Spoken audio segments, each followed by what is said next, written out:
একাধিক পরিবর্তন নিয়ে অবশেষে ইকুয়েডরের বিপক্ষে মাঠে নামতে যাচ্ছে ব্রাজিলিয়ান ফুটবল টিম। আগামী 6 জুন বাংলাদেশ সময় 5টা ইকুয়েডরের বিপক্ষে মাঠে নামবে ব্রাজিলিয়ান ফুটবল টিম।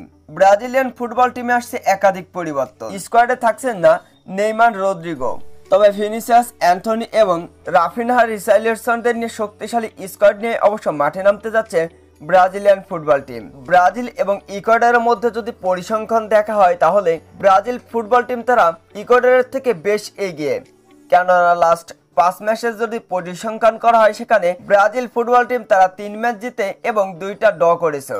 অন্যদিকে একটি ম্যাচেও জয়লাভ করতে পারেনি ইকুয়েডর ফুটবল টিম। কার্লো আনচেলত্তির নেতৃত্বে অবশ্য শক্তিশালী স্কোয়াড ঘোষণা করা হয়েছে ব্রাজিল ফুটবল টিমের। তাই তো বিশ্বকাপের বাছাই পর্ব খেলতে আগামী 6 জুন ইকুয়েডরের বিপক্ষে মাঠে নামতে যাচ্ছে ব্রাজিলিয়ান ফুটবল টিম। ব্রাজিল ইকুয়েডরের ম্যাচকে ঘিরে অবশ্য উত্তেজনার কোনো কমতি নেই।